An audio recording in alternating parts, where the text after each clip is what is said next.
नमस्कार दोस्तों, आज हम चर्चा करेंगे भगवद गीता के अध्याय 4 श्लोक 9 के बारे में। इस श्लोक में भगवान श्री कृष्ण ने हमें जीवन और मृत्यु के गहरे रहस्यों के बारे में बताया है।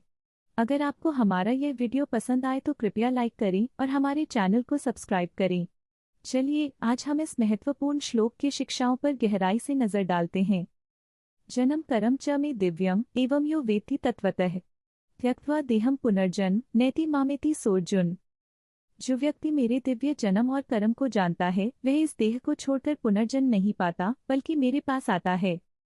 भगवद गीता के इस श्लोक में भगवान श्री कृष्ण बताते हैं कि जो व्यक्ति उनके दिव्य जन्म और कर्म को समझता है वह इस संसार में पुनर्जन्म के चक्र से मुक्त हो जाता है। इसका अर्थ है कि जब हम अपने कर्मों और जन्मों के वास्तविक स्वरूप को समझ लेते हैं तब हमें मोक्ष की प्राप्ति होती है। यह श्लोक हमें यह सिखाता है कि आत्मा अमर है और हमारे कर्म हमारे भविष्य का निर्धारण करते हैं। इसलिए हमें अपने कर्मों को सही दिशा में करने की आवश्यकता है।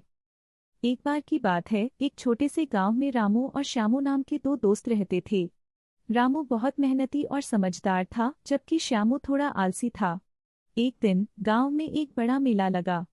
दोनों दोस्तों ने सोचा कि वे भी इस मेले में भाग लेंगे और कुछ पैसे कमाएंगे। रामू ने कहा, श्यामू, हम अपने कौशल का उपयोग कर सकते हैं। मैं ताई चुंगी का खेल खेलूंगा और तुम अपने हाथों से कुछ चीजें बनाओ।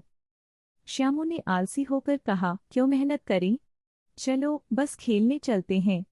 लेकिन रामू ने उसे समझाने की कोशिश की, श्यामू, मेहनत का फल मीठा होता है। हमें अपने कर्मों को सही दिशा में लगाना चाहिए। परंतु श्यामू नहीं माना। मेले में पहुंचकर रामू ने अपनी मेहनत से खेल खेला और कई पुरस्कार जीते, जबकि श्यामू खेल में हार गया और खाली हाथ लौट आया। जब वे दोनों घर लौटे तो रामू ने कहा, श्यामू, याद रखो, हमारे कर्म ही हमारे भविष्य का निर्धारण करते हैं। भगवान श्री कृष्ण के अनुसार जो व्यक्ति अपने जन्म और कर्म को समझता है वह जीवन के चक्र से मुक्त हो जाता है। श्यामू ने समझा और कहा, तुम सही कहते हो रामू, मैं भी अब मेहनत करूंगा और अपने कर्मों को सही दिशा में लगाऊंगा। इस कहानी से हमें यह सीख मिलती है कि मेहनत और समझदारी से किए गए कर्म ही हमें जीवन में आगे बढ़ाते हैं। जैसे रामू ने अपने कर्मों से सफलता पाई, वैसे ही हमें भी अपने कर्मों को समझकर सही दिशा में बढ़ना चाहिए।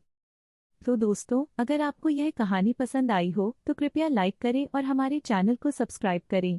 ऐसे ही और रोचक कहानियों के लिए हमारे साथ बने रहें।